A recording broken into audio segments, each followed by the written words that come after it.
dan sampai sekarang ya Mbak, yang dalam masih media saya di ingat, Instagram ya, dia. dan nggak bisa saya lupain. Suaminya bilang sama saya dipenjarakan saja, dipolisikan saya siap katanya. Masih sadar Bapak itu.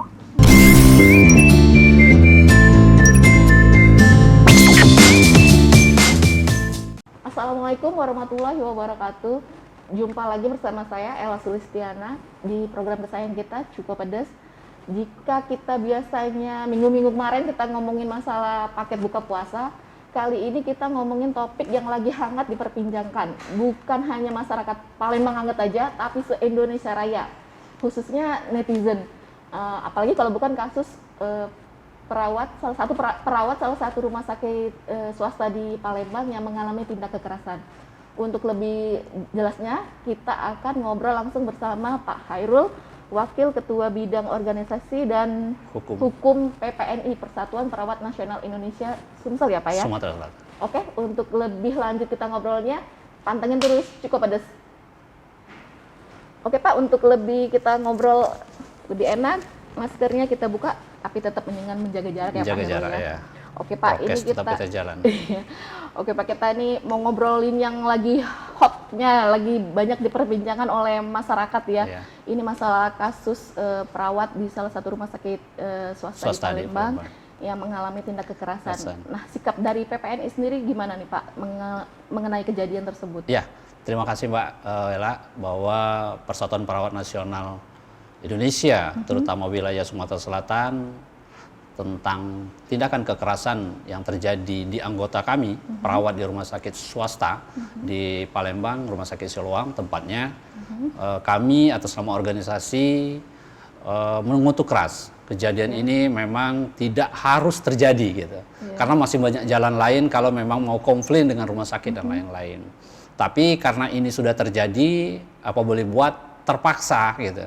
PPNI dan rumah sakit termasuk organisasi kesehatan lainnya melaporkan beliau yang memberikan kekerasan kepada perawat yang sedang bekerja menjalankan tugas negara dan tugas kemanusiaan. Dan oleh sebab itu sekarang kasusnya sudah masuk ke ranah hukum, dalam arti kata sudah masuk di kepolisian. Sudah masuk kepolisian ya Pak ya, udah dilaporkan Udah juga oleh dilaporkan yang kepolisian yang bersangkutan. Jadi perkembangan kasusnya kita kawal terus ya Pak ya? Insya Allah. Ini sudah kasusnya sudah internasional, bukan lagi nasional.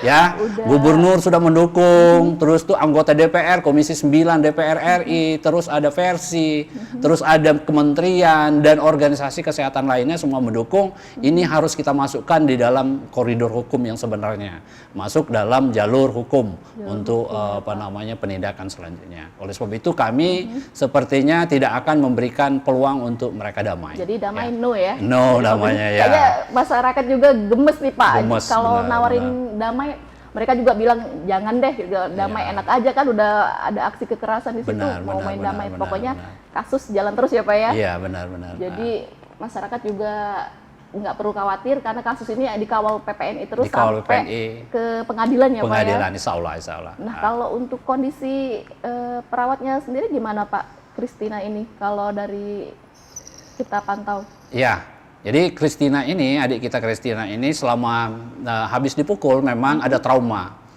fisik maupun trauma psikis. Yang fisik ada beberapa fisik yang lebam mukanya sebelah kiri dan kanan, terus ada juga di bahu pinggang ya, terus ada juga di betis ya, ini ya. Karena ditendang oleh si penganiaya ya, si pelaku itu. Nah, oleh sebab itu ada dampak psikis terutama. Sekarang terpaksa rumah sakit, kami minta tolong juga dengan rumah sakit, bahwa anak ini kita rawat dulu. Salah satunya adalah kita mengobati salah satunya tentang trauma fisiknya, yang tadi lebam dan lain-lain. Alhamdulillah 2-3 hari ini sudah lumayan bagus. Dulunya pertama hari kedua ketiga itu makannya berkurang dan lain-lain kan, psikisnya kelihatan sekali. Yang kedua adalah psikis. Nah, didampingi oleh para psikolog dan termasuk adalah timnya gubernur ya tentang pemberdayaan perempuan dan lain-lain untuk memberikan trauma healing kepada yang bersangkutan karena memang mereka trauma ya. Nah ini sudah berjalan beberapa hari. Alhamdulillah hari ini tadi saya telepon dengan beliau, adik kita Kristina, bahwa adik kita sudah mulai sehat dan lain-lain. Tetap mengikuti anjuran kami, termasuk anjuran dari lawyer rumah sakit dan lawyer PPNI ya, untuk selalu jangan terlalu bisa banyak bicara gitu tentang hukum ini ya. Jadi cukup PPNI aja. PPNI sama lawyernya rumah sakit yang bicara ya. Deh. Nah, pemirsa, untuk kita lebih lanjut mengenai informasi perawat ini, mungkin boleh nggak Pak kita menghubungi Christina sendiri Pak? Jadi biar kita secara langsung tanyakan kabar Christina. Mungkin pemirsa juga ingin mengetahui kabar Christina. Boleh Pak dihubungi? Boleh. Kita hubungi dulu ya. Iya, kita hubungi ya pemirsanya. Ini eksklusif hanya di Cukup Pedes. Cukup pedes ini memang lebih. Iya. Karena pedes. Buat speaker aja. Halo Lin. Oh iya Pak. Ya. Mungkin ini ada wartawan mau tanya, Lin. Silakan. Halo, selamat siang Mbak Christina. Ya siang. Dengan saya Mbak, wartawan Palembang Express, Ella Sulistiana, di program Cukup Pedes. Iya Pak. Bu. Iya. Mbak Christina, gimana kabarnya Mbak? Masih sakit di sini. Masih sakit ya? Masih terasa di mana aja Mbak Christina, kalau boleh tahu diceritain? Masih memar di bagian paha. Iya. Kemudian? Sakit terus mual, mungkin karena efek jadi kepikiran. Oh, kepikiran. Shock ya Mbak Christina ya?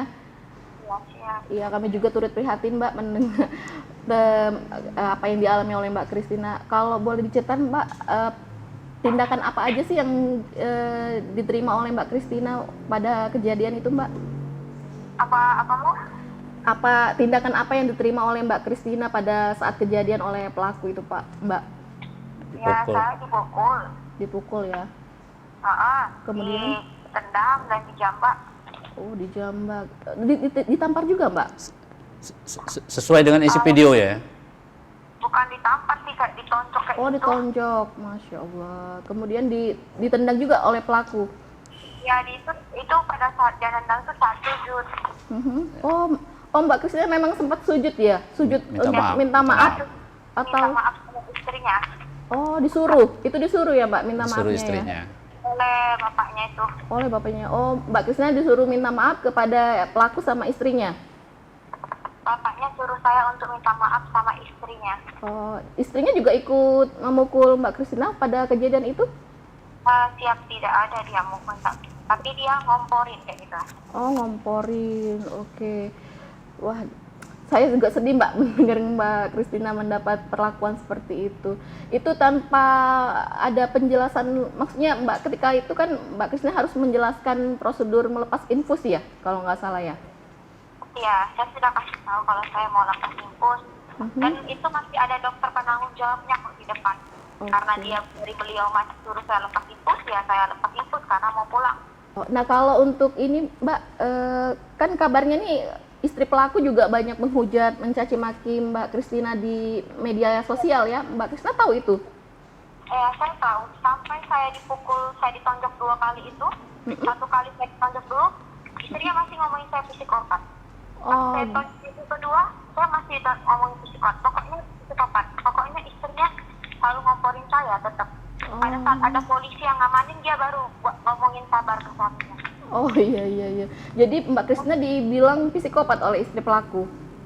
Dan sampai sekarang ya Mbak, yang dalam media di Instagram dia. Nggak bisa saya lupain.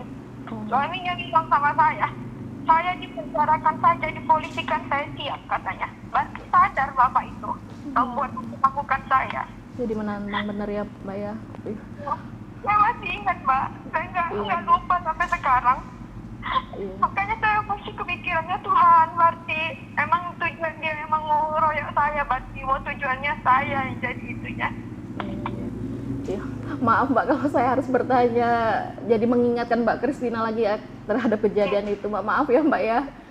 Jadi saya memang memaafkan, mengasihi, tapi proses hukum saya tetap jalankan Mbak. Saya nggak bisa.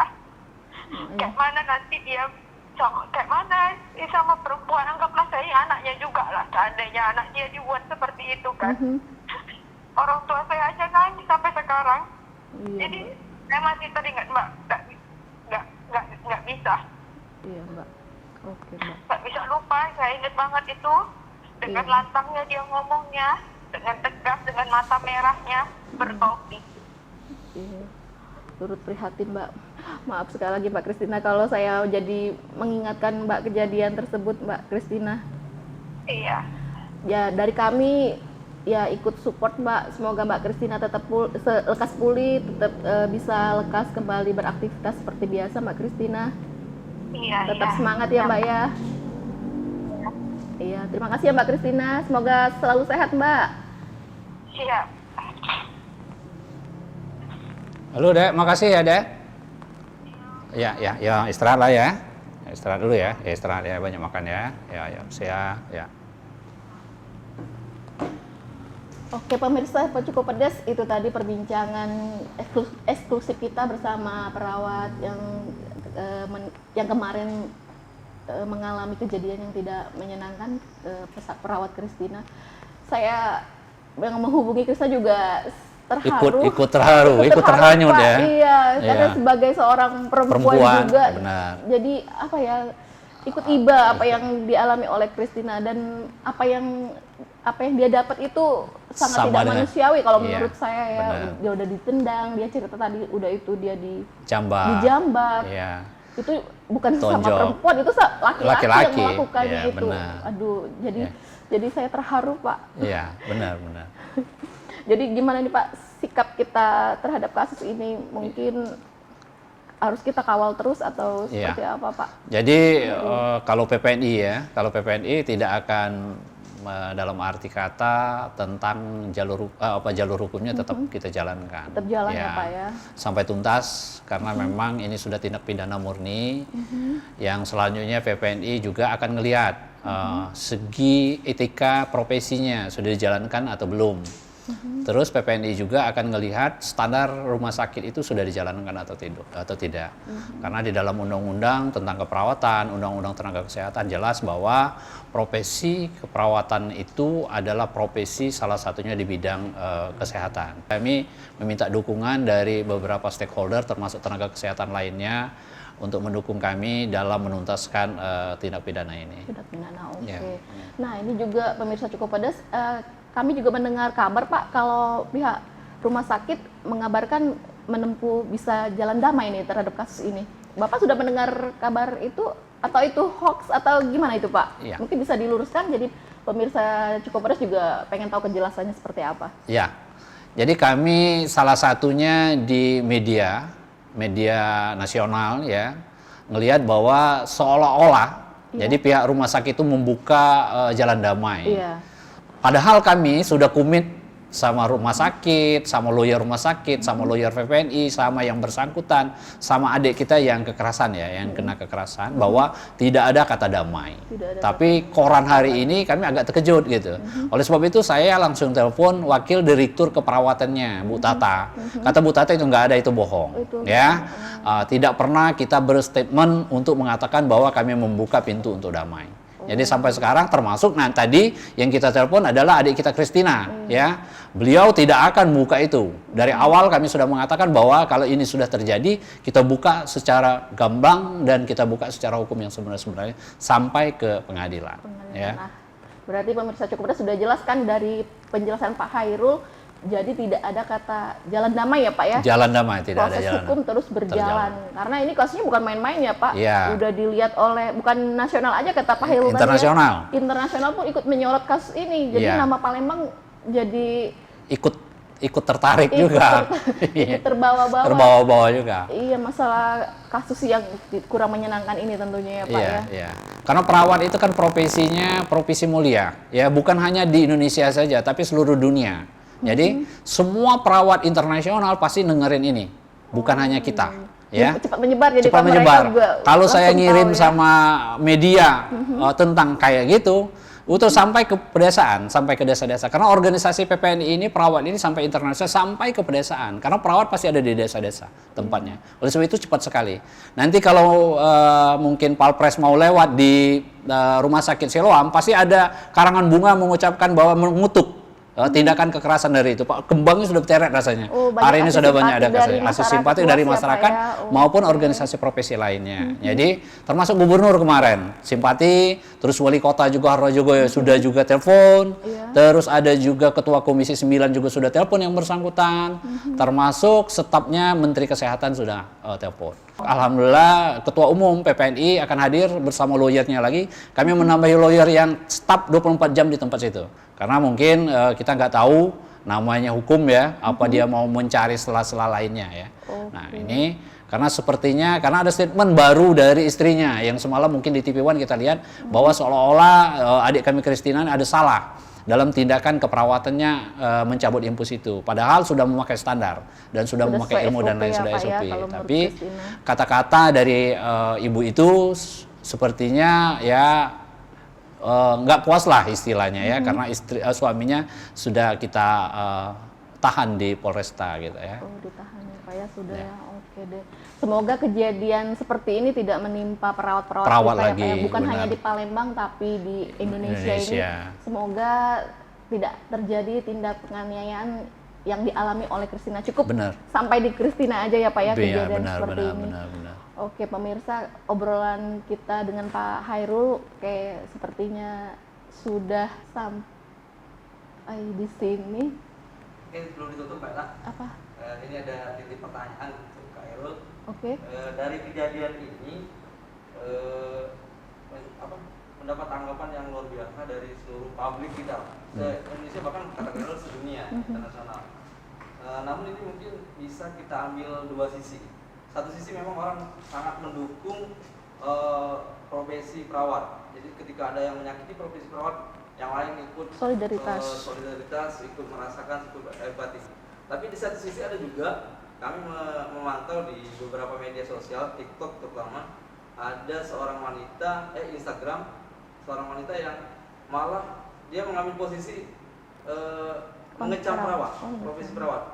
Katanya perawat itu terutama kalau untuk pasien-pasien miskin, pasien BPJS, pasang muka masam, kemudian pelayanannya kurang bagus. Nah mungkin bisa jadi evaluasi. Jadi bahwa memang ada dua sisi mata uang di sini, bahwa ada yang jelek, ada yang buruk. Tidak semua perawat ya mungkin yang sebagus Ibu Kristen dan sebagainya.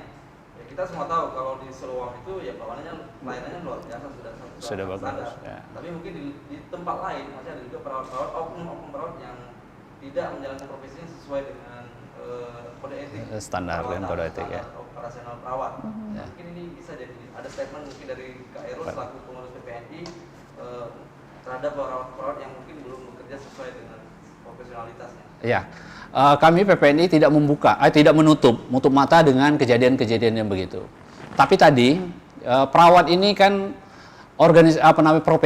profesinya nggak sembarang. Jadi tamat disumpah, sudah disumpah baru sertifikasi. Mengeluarkan sertifikasi itu tidak mudah juga. Ada tesnya sampai berjenjang nasional untuk mengeluarkan bahwa perawat itu boleh bekerja atau tidak. Setelah itu baru dia harus mengikuti kode etik keperawatan setelah disumpah. Baru mengikuti organisasi profesi itu sendiri. Jadi perawat kalau sudah kerja di rumah sakit dia harus mengikuti prosedur-prosedur itu. Nah oleh sebab itu PPNI itu ada majelis kode etik namanya. Jadi masyarakat kalau ada komplain tentang tindakan yang tidak manusiawi kepada perawat itu laporkan kepada PPNI. Jadi kode etik lah, majelis kode etiknya yang menangani nanti. Ada teguran mungkin nanti standar profesinya kita turunkan. Atau mereka akan kita tidak keluarkan SIK-nya, surat praktek perawatnya, dan lain-lain. Nah itu penurunannya untuk adik-adik misalnya atau perawat yang melanggar itu. Jadi rasanya sekarang ya, itu mungkin yang di video itu sudah, maaf, mungkin kita sudah masuk jalur hukum juga sekarang. Itu orang Medan, udah kedapatan, itu orang Medan dapatnya. Nah sekarang sudah diproses hukum oleh PPNI Medan, ya, yang ibu-ibu itu, ya, yang mengatakan bahwa PPNI perawat ini, memang iya apa yang diomongkan mungkin, ya, waktu itu. Tapi kan nggak semua. Apalagi menghajar tentang miskin dan lain-lain atau membeda-bedakan itu nggak mungkin rasanya. Karena memang profesi perawat itu sudah dari sekolahnya sudah dikatakan bahwa harus mengikuti kode etik dan lain-lain dan tidak membedakan siapapun.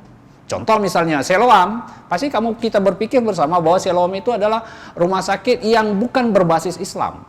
Tapi di sana perawatnya boleh pakai jilbab di sana. Enggak semua berarti gitu.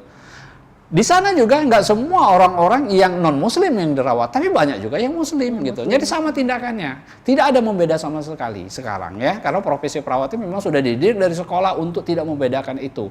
Ras, agama, suku, dan lain-lain ya sampai sekarang. Nah, kejadian yang tadi ditanyakan oleh Pak Palpres bahwa salah satu adalah orang yang mengatakan itu, mungkin sekarang memang sudah kita lacak ya, itu dari Medan.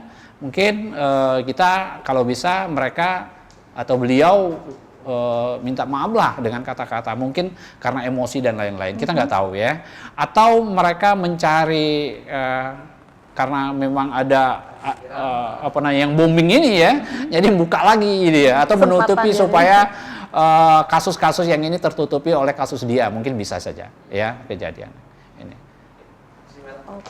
Oke, terima kasih. Oke. Kalau begitu, kayaknya ngobrolan kita sangat seru ya Pak ya, ngomongin perawat, apalagi soal tindak kekerasan. Kayaknya mendapat simpati dari semua lapisan masyarakat atas kejadian ini.